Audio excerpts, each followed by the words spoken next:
Greetings, YouTube. I am getting ready for bed, and I read the same message from a couple of people with, I guess, good news, but also like a really important reminder uh, that I want to talk about.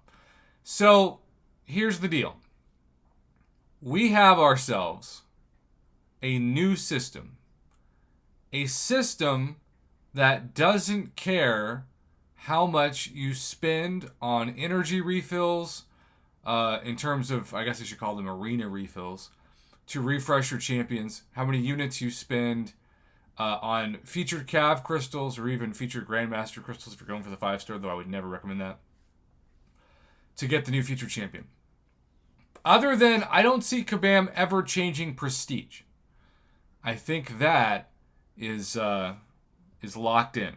That's not going to change. But the actual utility and the damage output of a champion is still very important. And keep in mind that the latest Quicksilver arena just ended.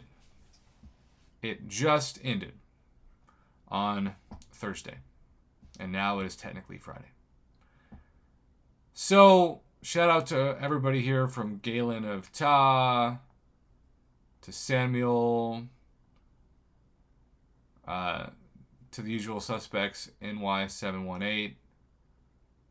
Scrolling through, as you can see, the leaderboard all the way down to lucky number 100. There's another NY718. I always feel like Robin the Rock is always in this leaderboard. But place 100 from Asgard was one Doc Holiday. Cool name, too. And then, did you have any Asgard or NY718? Yeah, Master Berserker just outside. And the Grumpy Goat. And Baki. And Fasim. Ouch. That's tough. Sully.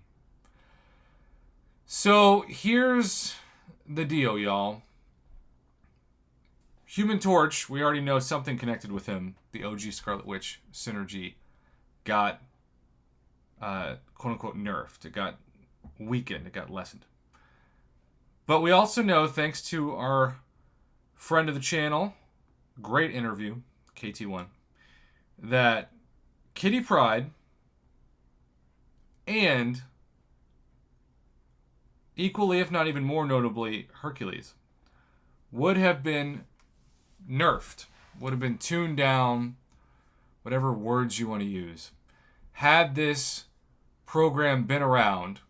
That started in March? And they collect data, they see how people are using champions.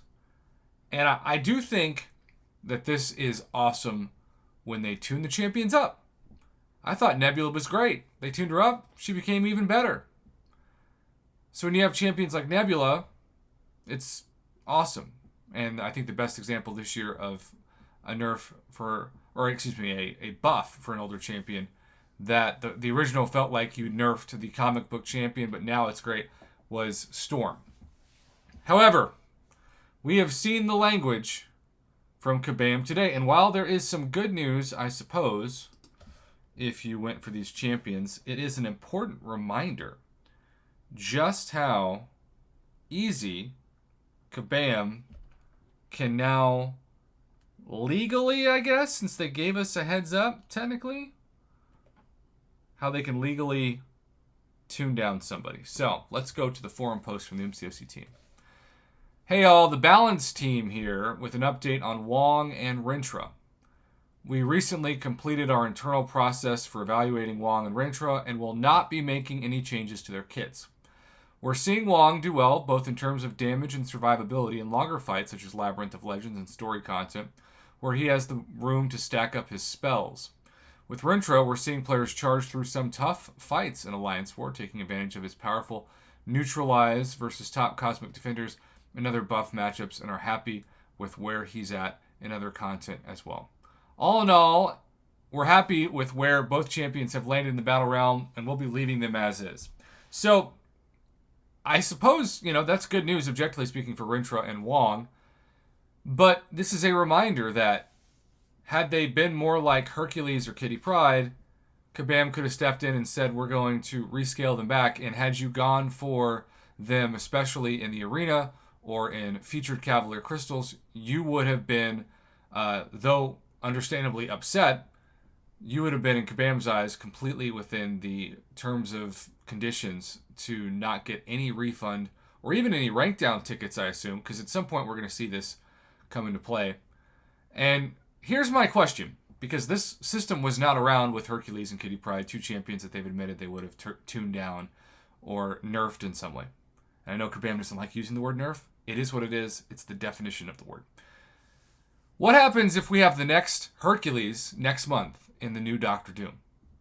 Or the next Doctor Doom next month in Doctor Doom? And then Kabam says, oh, he's too powerful because he's performing as well as a champion that they admit was too OP, but they didn't have the system in place. The player base is going to say, hey, wait a minute. We have champions that are just as powerful, if not more powerful, that didn't get touched. And Kabam's going to say, yeah, but that's because this was before our new system. And so that argument makes nobody happy. So I'm just saying, Rintra and Wong are a cautionary tale of a different language of a post that we will eventually, inevitably see, and the community will understandably be very upset.